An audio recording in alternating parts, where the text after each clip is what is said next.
Ayah, betul ke kalau lepas sunat boleh kahwin? Mana boleh lagi, dek. Adik kan masih sekolah. Oh, kalau macam tu, nanti habis sekolah abang boleh kahwin lah ya? Pun tak boleh, bang. Abang habis sekolah, abang kena kerja dulu, kumpul duit. Baru boleh kahwin. Kalau macam tu, Tok Imam kampung kita tipu abang lah ya.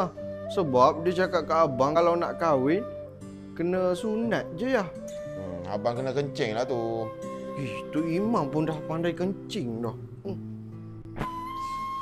Adik okey, dek? Entahlah ayah. Cuba ayah tengok. Oh, adik okey ni, tak ada apa. Oh, okey. Abang macam mana? Cuba just tengok. Abang. Abang punya benda dah nak tercabuk lah. Kejap. Abang tahan lah, ayah cabuk. Sikit tahan. Oh. Alah. Oh, sengal lah ya. Tok Mudin jahit pakai apa ni? Macam tali yoyo ya. Kejap, ayah sapu minyak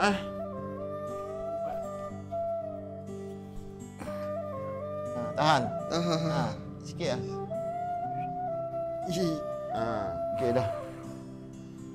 Adik pula. Aduh. Kenapa adik gelak? Ngilu ayah ni pegang. Ayah dah lah. Okey dah.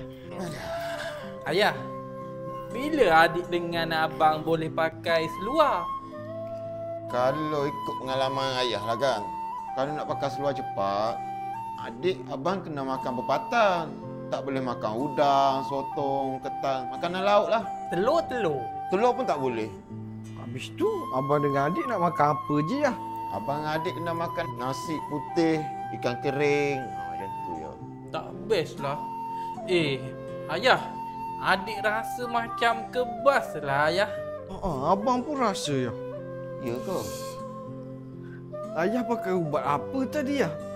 Ayah pakai minyak yang Tok Mudin bagilah. Minyak apa tu ya? Alamak, ayah silap sapu ubat.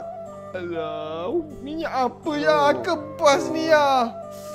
Ubat sejam sebelum ayah sapu. Aduh. Alah, Alamak. ayah nak tempurung ayah. Alah, tempurung tak ada. Adik nak juga tempurung ya. Alamak, tempurung tak ada lah. Helmet lah. Ketuk lutut ni. Elok-elok ya, nanti pecah helmet.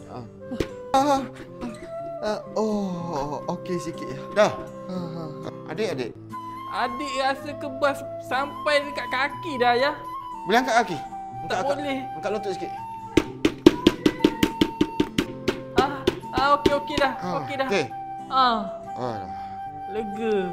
Minyak apa yang sejam sebelum tu ayah? Aduh, macam mana boleh salah sapu minyak ni?